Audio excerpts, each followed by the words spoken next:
O tema da aula pública Ópera Mundi de hoje é a literatura.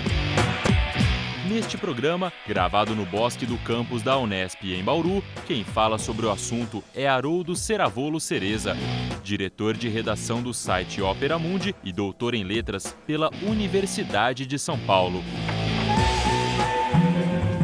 Haroldo discute a vida econômica dos personagens e o papel dos pobres na construção do romance O Cortiço, escrito em 1890 pelo brasileiro Aloísio Azevedo.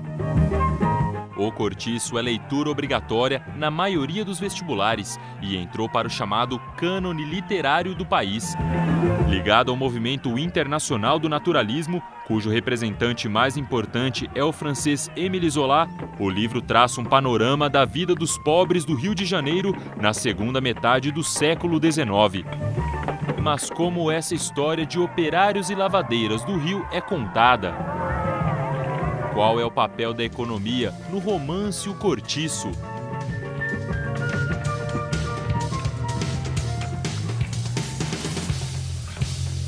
Boa tarde a todos, é um prazer estar aqui na Unesp falando com vocês. E eu queria começar falando da popularidade desse romance. Esse romance, publicado em 1890, 2 anos depois do fim da abolição, ele continuou sendo lido.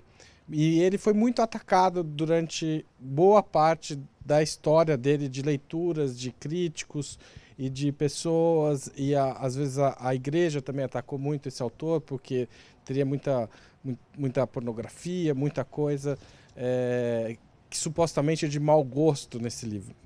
Mas esse livro continuou sendo lido, sendo entendido e sendo gostado. As pessoas gostam desse romance, comentam esse romance, e, em geral, não tocam nos assuntos que pareciam criar problema. Por quê?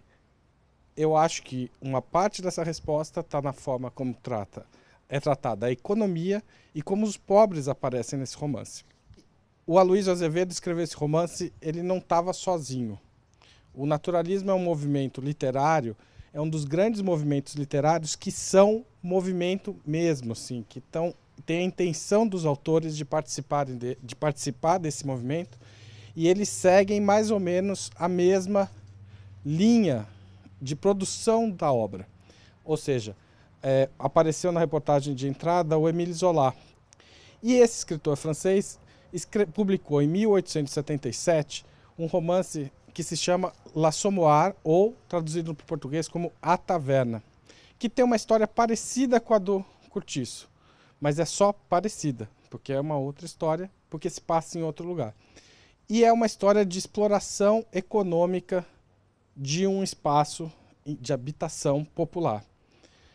A história do Cortiço é a história de surgimento de um lugar em que os pobres vivem, trabalham e trocam experiências.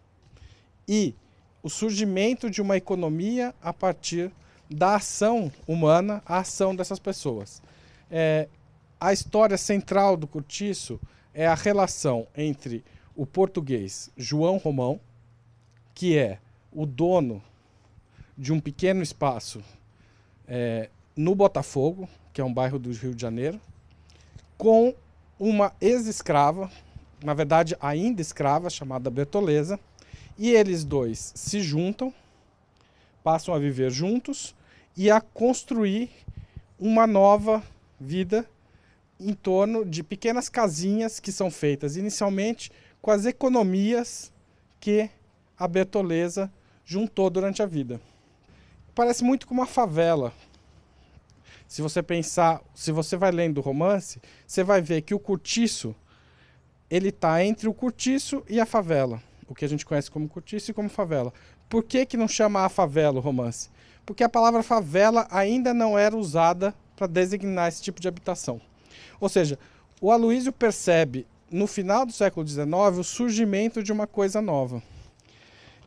E ele não está inventando muita coisa. O naturalismo tinha surgido com a ideia de tratar dessas pessoas que estavam entrando nessa nova vida social. Um romancista anterior ao Zola, que na verdade são dois romancistas, são dois irmãos, que se chamam os irmãos Goncourt, tinham escrito um romance que se chamava Germinie Lacertot, que conta a vida de uma empregada na casa de uma família rica. E conta a vida dela, as relações afetivas que ela constrói, os namorados que ela tem, etc. E aquilo chocou muito o século XIX, porque não se podia falar dos pobres. E o naturalismo vai colocar os pobres no centro dos romances.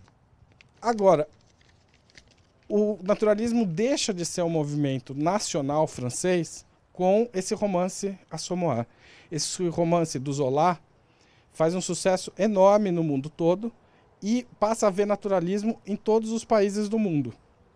Passa a ver naturalismo em Portugal, passa a ver... Na verdade, Portugal já tinha um pouco antes, porque o Eça de Queiroz já tinha escrito O Crime do Padre Amaro. Vocês devem ter ouvido falar também. Mas passa a ter naturalismo na Espanha, Dinamarca, Alemanha. Vai ter naturalismo nas Américas, no Brasil, no México, nos Estados Unidos. E no século XX, ou seja, muitos anos depois, o naturalismo vai chegar à Ásia, ao Japão, à Coreia. Ele vai influenciar a construção do romance também na Ásia. O que há de especial no naturalismo brasileiro? Eu vou retomar agora o comecinho dessa aula, quando eu falei que o Cortiço foi publicado em 1890, 2 anos depois do fim da abolição. Ou seja, o naturalismo vai colocar em cena a população pobre brasileira. E quem é essa população? Há 2 tipos de pobres, os livres pobres e os escravos. A escravidão é um tema central no Cortiço.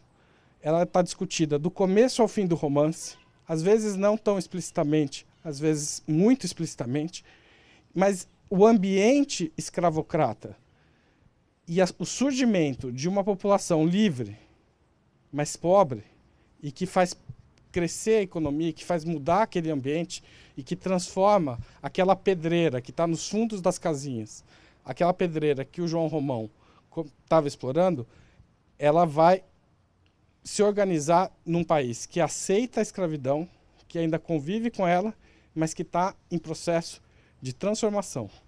Ou seja, a escravidão é um elemento chave para entender o Cortiço. E a relação do João Romão com a Bertoleza, ela está calcada tanto pela presença da escravidão, como pelo processo que vai levar ao fim dela. Ou seja, como será o Brasil quando acabar a escravidão. A aula pública Ópera Mundi volta daqui a pouco. No próximo bloco, Haroldo Cereza responde à questão de um professor de literatura da Unesp.